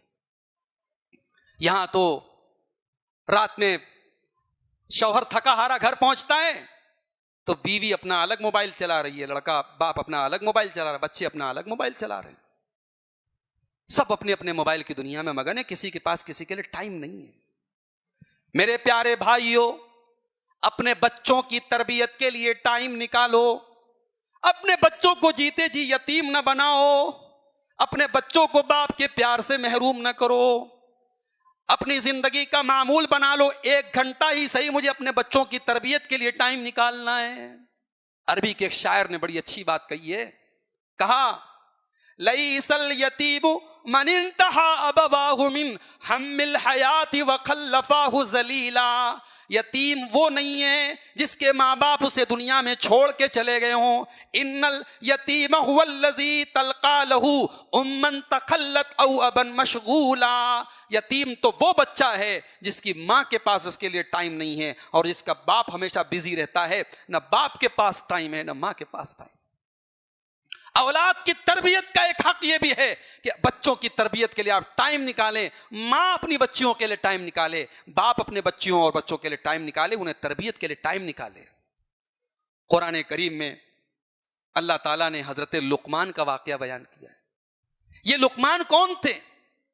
علماء کہتے ہیں لقمان نبی نہیں تھے، وہ کوئی نبی نہیں تھے، وہ بس اللہ کے ایک نیک بندے تھے، سمجھدار تھے، حکیم تھے، حکمت والے تھے۔ مگر لقمان کی ایک ادا اللہ تعالیٰ کو اتنی پسند آئی کہ اللہ نے قرآن میں ان کے نام پر پوری ایک سورت نازل کر دی، سورہ لقمان کے نام سے۔ وہ ادا کیا تھی؟ لقمان اپنے بچے کو نصیحت کر رہے ہیں، اپنے بچے کی نصیحت کر رہے ہیں، اپنے بچے کو سمجھا رہے ہیں۔ اور اللہ کیا سمجھا رہے ہیں؟ بچے کو سمجھا رہے ہیں، بیٹھ کر کے نصیحت کر رہے ہیں، بچے کو ٹائم دے رہے ہیں۔ آج ہمارے پاس اپنے بچوں کے لیے ٹائم نہیں ہے۔ واٹس ایپ پر ہم 24 گھنٹے میں 16 گھنٹے لگے رہتے ہیں، فیس بک پر 16 17 18 گھنٹے لگے رہتے ہیں، کاروبار میں پورے دن رات لگے رہتے ہیں، بچوں کے لیے ہمارے پاس ٹائم نہیں ہے۔ وَإِذْ قَالَ لُقْمَانُ لِابْنِهِ وَهُوَ يَعِظُهُ، یاد کرو جب میرا بندہ لقمان اپنے بچے کو نصیحت کر رہا تھا، اپنے بچے کو سمجھا رہا تھا اور کہہ رہا تھا یا بنیا لا تشرک باللہ، اے میرے بچے تو اللہ کے ساتھ کبھی شرک نہ کرنا، ان الشرک لظلم عظیم، شرک دنیا کا سب سے بڑا گناہ ہے، شرک دنیا کا سب سے بڑا ظلم ہے۔ اچھا، جب حضرت لقمان نے اللہ کا حق بتایا اپنے بچے کو، تو اب اللہ تعالیٰ لقمان کے بچے کو حق بتا رہا ہے اس کے ماں باپ کا۔ اللہ نے کہا وَوَصَّيْنَا الْإِنسَانَ بِوَالِدَيْهِ، ہم نے انسان کو یہ نصیحت کی کہ تو اپنے والدین کے ساتھ اچھا سلوک کر۔ حَمَلَتْهُ أُمُّهُ وَهْنًا عَلَى وَهْنٍ، تیری ماں نے بڑی تکلیفوں کے ساتھ تجھے پیٹ میں رکھا اور بڑی تکلیفوں کے ساتھ تجھے جنم دیا۔ وَحَمْلُهُ وَفِصَالُهُ فی عامین، اور 2 سال تک تجھے دودھ پلایا۔ انشکر لی ولوالدیک، تو میرا بھی شکریہ ادا کر اور اپنے ماں باپ کا بھی شکریہ ادا کر۔ لیکن آگے اللہ نے ایک اور وضاحت کر دی، ماں باپ بہت قابل احترام ہیں، مگر ماں باپ کی بھی اگر کوئی بات قرآن و حدیث کے خلاف ہے، شریعت کے خلاف ہے، تو ماں باپ کی بات نہیں مانی جائے گی۔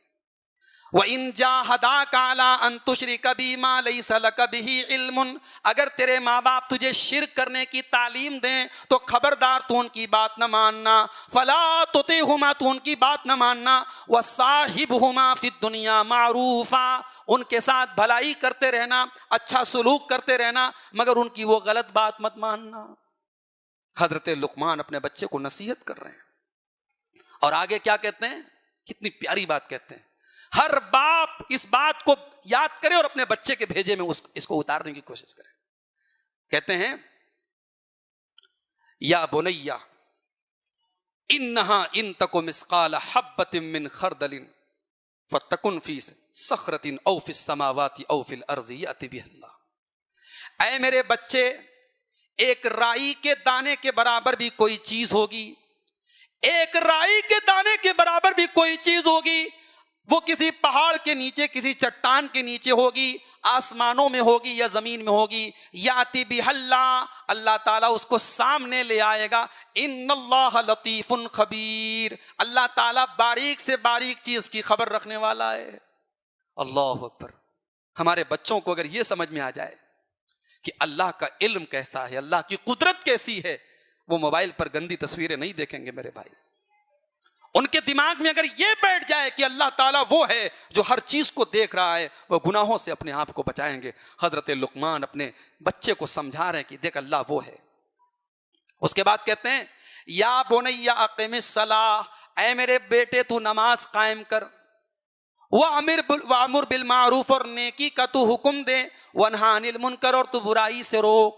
نماز قائم کر, نیکی کا حکم دے اور برائی سے روک. وَاصْبِرْ عَلَىٰ مَا أَصَابَكَ, اور جب تو نیکی کا حکم دے گا, تو برائی سے روکے گا, تو لوگ تجھے برا بھلا بھی کہیں گے, لوگ تجھے گالیاں بھی دیں گے, لوگ تجھے تانا بھی ماریں گے, تو صبر سے کام لینا. ان ذالک من عزم الامور, نیکی کا حکم دینا اور برائی سے روکنا یہ بڑے حوصلے کا کام ہے. آج ہمارا بچہ کہاں جا رہا ہے, کس سے متاثر ہے, کس کی باتیں سن رہا ہے, اس پر بھی ہمیں اور آپ کو غور کرنے کی ضرورت ہے. آج ہمارے نوجوانوں کی ایک بڑی جماعت علمی اور کتابی بن رہی ہے. ایک صاحب ہے ہمارے پڑوسی ملک میں, پلمبر علی مرزا, وہ انجینئر نہیں پلمبر ہیں. ان کا دعویٰ ہے میں ہوں مسلم علمی کتابی. آج ہمارا نوجوان کا ایک بڑا طبقہ اس سے متاثر ہے.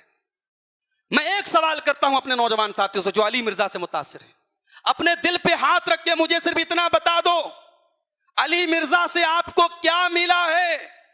میں بتاتا ہوں کیا ملا ہے. علی مرزا کو سننے والے حضرت معاویہ کے بارے میں آج بدتمیزی کر رہے ہیں, حضرت عمرو بن عاص کے بارے میں بدتمیزی کر رہے ہیں, کھلم کھلا بنو امیہ کو گالیاں دے رہے ہیں. بنو امیہ کون ہے پتا ہے آپ کو؟ یہ بنو امیہ کا وہ خاندان ہے جس خاندان میں نبی نے اپنی 3 بیٹیاں دی ہیں. آج علی مرزا کی زبان ہے, وہ کہتا ہے بنو امیہ کی چالاکیاں اور چالیں جہاں ختم ہوتی ہے وہاں سے میری چال شروع ہوتی ہے. یہ اس کے الفاظ ہیں, اور ہمارا نوجوان اس کو اپنا آئیڈیل مان رہا ہے. جس شخص کی علمی اوقات اتنی نہیں ہے کہ وہ حدیث کی کسی کتاب کا ایک صفحہ بھی بغیر زیر زبر لگا, بغیر اعراب کا, وہ چیلنج کے ساتھ کہتا ہوں, میں تو ایک طالب علم ہوں, ہمارے بہت سارے علماء پڑھے ہوئے ہیں, میں ایک طالب علم کی حیثیت سے کہہ رہا ہوں, علی مرزا صاحب کی اتنی اوقات نہیں ہے کہ وہ ہمارے مدرسوں میں جو حدیث کی کتاب پڑھائی جاتی ہے, حدیث کی کسی بھی کتاب کا ایک صفحہ جس پر زیر زبر نہیں لگا رہتا ہے, اعراب نہیں لگا رہتا ہے, اس ایک صفحے کو وہ صحیح پڑھ سکے, یہ ان کی علمی اوقات ہے. قرآن کی آیتیں یہ شخص صراحتاً غلط پڑھتا ہے, اور اس کے بعد یہ دعویٰ کرتا ہے کہ جناب میں نہ بابی ہوں, میں نہ وہابی ہوں, میں ہوں مسلم علمی کتابی. اگر علی مرزا جس منہج پر ہے, اگر وہ منہج صحیح ہے, تو مجھے ایک سوال کا جواب دو. نبی نے فرمایا تھا میری امت میں ایک جماعت ہمیشہ حق پر رہے گی, ہر دور میں حق پر رہے گی. علی مرزا آج بہت سارے مسائل میں اس کا جو اسٹینڈ ہے, جو موقف ہے, وہ 1400 سال میں کسی کا نہیں رہا, سلف میں کسی کا نہیں رہا, صحابہ میں کسی کا نہیں رہا, تابعین میں کسی کا نہیں رہا. میں پوچھتا ہوں علی مرزا کے منظر عام پر آنے کے پہلے یہ منہج, یہ دعوت کہاں تھی؟ نبی نے تو فرمایا حق پر رہنے والی ایک جماعت ہمیشہ رہے گی, وہ جماعت کہاں تھی؟ یعنی علی مرزا جو سوچ پیش کر رہا ہے, جو منہج پیش کر رہا ہے, جو دعوت پیش کر رہا ہے, یہ علمی اور کتابی ہونے کا جو مسلک پیش کر رہا ہے, اور اپنے علاوہ سب کو یہ گمراہ قرار دے رہا ہے, وہ مسلک, وہ منہج کہاں تھا علی مرزا کے آنے کے پہلے؟ لوگ کہتے ہیں صاحب علی مرزا کے سننے والے لاکھوں کی تعداد میں, ایک ایک ویڈیو پر 80 لاکھ ویوز آ رہے ہیں. مطلب اب اس سے طے کیا جائے گا کہ کون حق پر ہے اور کون نہ حق پر ہے. یوٹیوب کے ویوز طے کریں گے کہ کون صحیح ہے کون غلط ہے. جا کے دیکھو یوٹیوب پر, قادیانیوں کے ویڈیوز پر بھی آپ کو لاکھوں ویوز ملیں گے, شیعوں کے روافظ کی تقریروں پر آپ کو لاکھوں ویوز ملیں گے, فلمی گانوں پر آپ کو کروڑوں ویوز ملیں گے. میرے بھائیوں، سوشل میڈیا پر کسی کو لاکھوں اور کروڑوں ویوز ملنا یہ حق پر ہونے کی دلیل نہیں ہے. حق پر ہونے کی دلیل یہ ہوتی ہے کہ آدمی کا منہج کیا ہے، آدمی کا عقیدہ کیا ہے، اور آدمی جو بات کہہ رہا ہے وہ بات کس حد تک صحیح ہے. لوگ کہتے ہیں جناب علی مرزا تو بہت ساری باتیں اہل حدیث کے فیور میں کہتا ہے، 11 رکعت تراویح پر اس کا بیان سن لیجئے، ویسا بیان تو کسی عالم کا نہیں ہے. رفع یدین کے فیور میں اس نے ایسی تقریر کی کسی نے نہیں کی. ہمیں ضرورت نہیں ہے ایسے گمراہ آدمی کی تائید اور اس کے فیور کی. الحمدللہ ہمارے علماء کافی ہیں مسلک حق کو بیان کرنے کے لیے. کتاب و سنت کا مطالعہ کرتے کرتے جن علماء کی زندگی کھپ گئی وہ کافی ہیں ہمیں رفع دین اور تراویح کے مسائل بیان کرنے کے لیے. ہمیں ایک ایسے آدمی کی باتیں سننے کی قطعاً کوئی ضرورت نہیں ہے جو ہمیں صحابہ کے بارے میں بدگمان کر دے. لوگ کہتے ہیں جناب حضرت ابو ہریرہ نے تو شیطان سے بھی آیت الکرسی کی فضیلت حاصل کر لی تھی. اگر علی مرزا کی 2-4 باتیں غلط ہیں اور باقی باتیں صحیح ہیں تو ہم اس سے کیوں نہیں علم حاصل کر سکتے؟ میں کہتا ہوں حضرت ابو ہریرہ نے شیطان سے آیت الکرسی تب سنی تھی اور اس کی فضیلت تب سنی تھی جب ان کو پتا نہیں تھا کہ وہ شیطان ہے. اگر پتا ہوتا کہ شیطان ہے تو اس سے وہ نہ سنتے، اس سے وہ حاصل نہ کرتے. دوسری بات یہ کہ حضرت ابو ہریرہ رضی اللہ تعالیٰ عنہ نے شیطان کی بات پر آنکھ موند کر کے عمل نہیں کر لیا، مان نہیں لیا، آ کر کے اللہ کے رسول سے ویریفائی کیا، اللہ کے رسول سے تصدیق کرائی. جب نبی نے تصدیق کر دی کہ ہاں ہے تو وہ 1 نمبر کا جھوٹا مگر یہ بات صحیح کر رہا ہے، تب یہ پروف ہوا کہ بات صحیح ہے. آپ کا علی مرزا تو آپ کو سارے علماء سے بدگمان کر رہا ہے. آج جو لوگ علی مرزا کو سن رہے ہیں ان کے نزدیک دنیا کا سب سے بڑا عالم علی مرزا ہے، باقی سب لوگ جاہل ہیں. یعنی پوری دنیا کے جتنے علماء ہیں ان کو وہ چیزیں سمجھ میں نہیں آ رہی جو علی مرزا کو سمجھ میں آ رہی. اور اس کا حال یہ ہے علی مرزا کا، آپ جا کر کے دیکھ لیں. میں دعوے کے ساتھ کہتا ہوں، آن ریکارڈ یہ بات کہہ رہا ہوں کہ آج علی مرزا کو پروموٹ کرنے والے حضرات روافض ہیں. شیعہ حضرات اس کو پروموٹ کر رہے ہیں. شیعہ حضرات کے فیس بک پیج پر، شیعہ حضرات کے یوٹیوب چینلز پر آج علی مرزا کے ویڈیوز پروموٹ کیے جا رہے ہیں. ظاہر ہے جب آدمی ایسی باتیں کہے گا کہ شیعہ بھی مجھ سے خوش ہو جائیں، دیوبندی بھی مجھ سے خوش ہو جائیں، بریلوی بھی مجھ سے خوش ہو جائیں، اہل حدیث بھی مجھ سے خوش، سارے لوگ مجھ سے خوش ہو جائیں اور سب اپنے اپنے علماء سے بدگمان ہو جائیں تو ظاہر اس کی پاپولیرٹی بڑھے گی. اور ویسے بھی عربی میں کہاوت ہے کل جدید لذیذ، ہر نئی چیز میں ٹیسٹ ہوتا ہے، ہر یونیک چیز جو ہوتی ہے نا اس کے اندر ایک اٹریکشن ہوتا ہے. اب علی مرزا ظاہر ہے وہ بات بتا رہا ہے جو آج تک آپ کو کسی نے نہیں بتائی.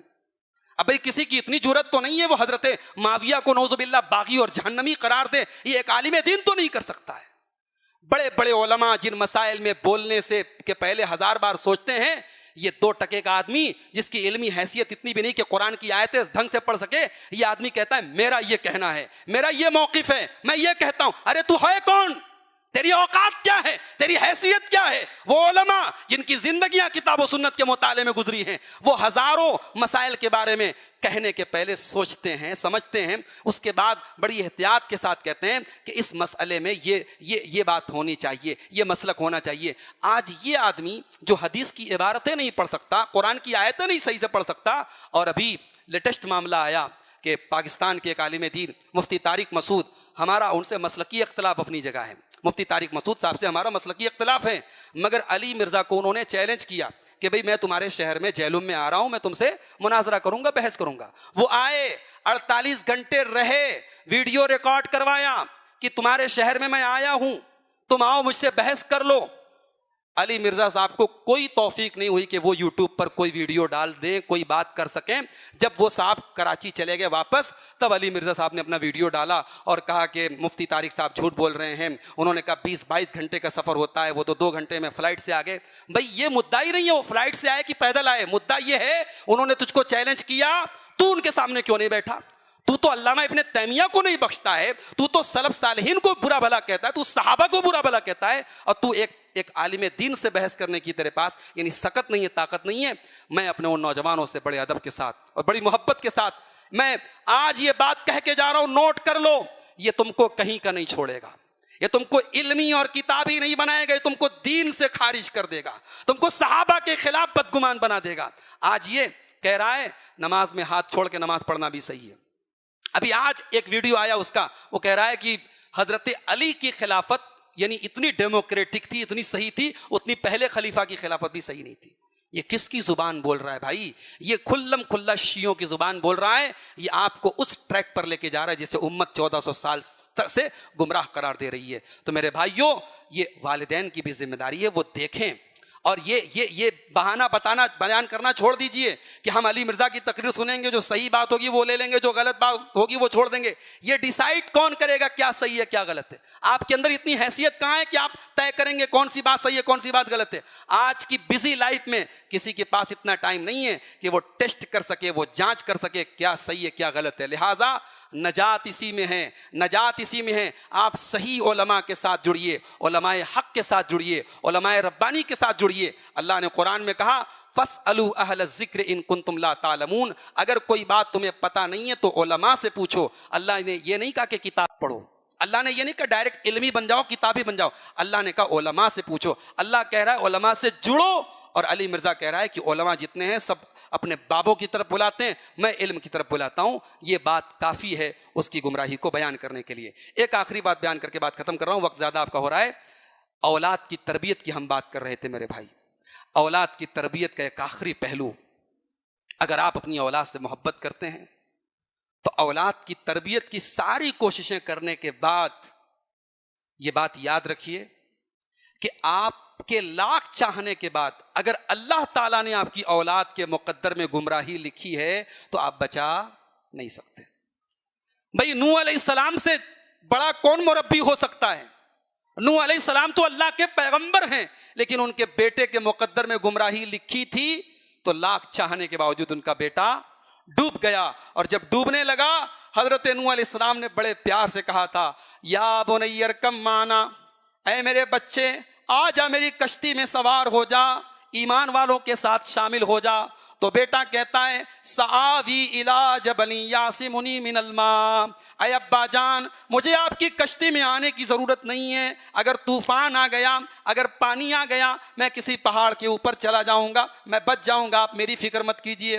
حضرت نوح علیہ السلام نے کہا لا عاصم اليوم من امر اللہ، میرے بچے آج اللہ کا وہ عذاب آنے والا ہے، کوئی پہاڑ بھی تجھے اللہ کے عذاب سے نہیں بچا پائے گا. اور جب اللہ کا عذاب آیا حضرت نوح علیہ السلام کی آنکھوں کے سامنے ان کا بیٹا ڈوب گیا، ان کا بیٹا ڈوب گیا، مر گیا، ختم ہو گیا، ایمان نہیں لا پایا. حضرت نوح نے اللہ کی بارگاہ میں دعا کی، کہا اے اللہ تو نے وعدہ کیا تھا تو میرے پریوار کو بچائے گا، میری فیملی کو بچائے گا. اے اللہ میرا بیٹا بھی تو میرے پریوار میں سے تھا، میرا بیٹا بھی تو میری فیملی میں سے تھا، میرا بیٹا میری آنکھوں کے سامنے ڈوب گیا. اللہ نے کہا یا نوح انہ لیس من اہلک انہ عمل غیر صالح، اے نوح تیرا بیٹا تیرے پریوار میں سے نہیں تھا. اللہ کی نظر میں ایمان والے کا پریوار ایمان والا ہے. اگر کسی مومن کا بیٹا کافر ہو جائے وہ اس کے پریوار کا حصہ نہیں ہے، وہ اس کی فیملی کا حصہ نہیں ہے. اللہ نے کہا اے نوح تیرا بیٹا تیرے اہل میں سے نہیں ہے، اس کا عمل صحیح نہیں تھا، اس کا ایمان صحیح نہیں تھا. تو بھائیو اللہ نے ایک پیغمبر کے بیٹے کو بھی نہیں بچایا. کسی شاعر نے بڑی اچھی بات کہی ہے، بغاوت پر ہو آمادہ تو ڈوبے نوح کا بیٹا، بغاوت پر ہو آمادہ تو ڈوبے نوح کا بیٹا. یہاں نام و نسب کی برتری سے کچھ نہیں ہوتا. آپ کا نام کیا ہے، آپ کا نسب کیا ہے، آپ کا خاندان کیا ہے، اللہ کے یہاں کام آنے والی چیز نہیں. اللہ کے یہاں آپ کا ایمان اور آپ کا عمل کام آنے والا ہے. لہٰذا اولاد کی تربیت کی ساری کوششوں کے ساتھ ساتھ جب بھی دعا کے لیے ہاتھ اٹھاؤ اولاد کے حق میں دعا کرو، اولاد کے حق میں دعا کرو. اور ایک دعا جو اللہ نے قرآن میں سکھائی اس دعا کو یاد کر لو، ربنا ہب لنا من ازواجنا وذریاتنا قرۃ اعین وجعلنا للمتقین اماما.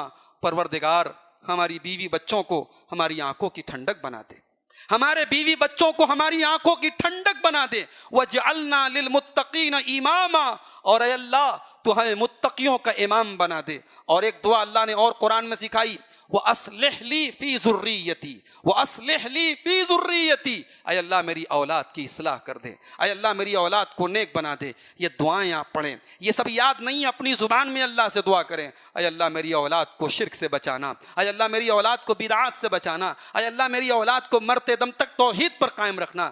اس طریقے کی دعائیں آپ کریں.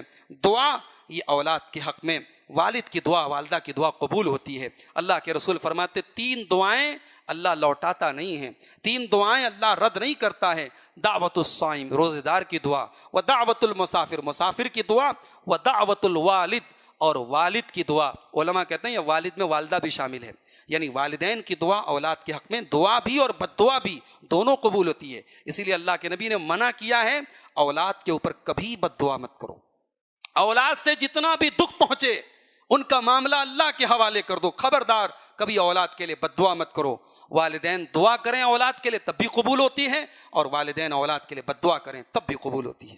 آئیے ہم اللہ سے دعا کریں، رب العالمین جو ہم میں سے صاحب اولاد ہیں اللہ ان کی اولاد کو نیک اور صالح بنا دے، جو اولاد سے محروم ہیں اللہ ان کے آنگن میں اولاد کا پھول کھلا دے، جو ہم میں سے غیر شادی شدہ لوگ ہیں اللہ ان کو نیک اور صالح عورت سے ان کی شادی کرا دے، اللہ ہمارے گھروں کو دیندار بنا دے، اللہ ہمیں اپنے نوجوان بھائیوں کے حق میں ہم دعا کرتے ہیں اللہ ان کو ہر اس دعوت سے ہر اس فتنے سے محفوظ رکھے جو ان کو قرآن و سنت سے دور کرنے والا ہے، اللہ ہر گمراہی سے ہمارے نوجوانوں کو دور رکھے، اللہ ہمارے دلوں میں اپنے رسول کی سچی محبت پیدا فرما دے، اپنے رسول کے اہل بیت کی سچی محبت پیدا فرما دے، اپنے رسول کے صحابہ کی سچی محبت پیدا فرما دے، اللہ ہمیں علماء ربانی کے ساتھ جڑنے کی توفیق عطا فرمائے، اللہ ہمیں نیک اور صالح لوگوں کے ساتھ جڑنے کی توفیق عطا فرمائے، اللہ ہماری صفوں میں اتحاد پیدا فرما دے، اللہ اس مسجد میں آج جتنے بھائیوں کی کوشش سے یہ پروگرام منعقد ہوا ہے اللہ ان بھائیوں کے مال میں، ان کے اہل و عیال میں، ان کے علم و عمل میں برکت عطا فرمائے، اللہ ہم سب کے علم و عمل میں برکت عطا فرمائے، اللہ ہم میں سے جو بیمار ہیں ان کو شفاء کامل عاجل عطا فرمائے، جو روزی روٹی سے پریشان ہیں اللہ ان کے کاروبار میں برکت نصیب فرمائے، ہماری جو بہنیں دیندار رشتے ان کے لیے مہیا نہیں ہو پا رہے، ان کے والدین پریشان ہیں اللہ ان کو دیندار رشتے عطا فرما دے، اللہ ان کے والدین کی ذہنی تکلیفوں کو دور فرما دے، رب العالمین ہمارے ملک کو ہر قسم کی فرقہ پرستی سے محفوظ رکھے، اللہ ہمارے ملک کو ظالموں کے ظلم سے محفوظ رکھے، ہمارے ملک کے ماحول کو امن چین اور سکون والا بنا دے، اللہ ہماری مسجدوں کی حفاظت فرمائے، اللہ ہمارے جان و مال ہماری عزت و آبرو کی حفاظت فرمائے، اللہ ہمارے علماء کی حفاظت فرمائے، دین کا کام کرنے والے تمام دعات کی حفاظت فرمائے، رب العالمین ہمیں جب تک دنیا میں زندہ رکھے اسلام پر زندہ رکھے، اور جب ہمارا خاتمہ ہو ایمان پر ہو، ربنا تقبل منا انک انت السمیع العلیم وتب علینا انک انت التواب الرحیم۔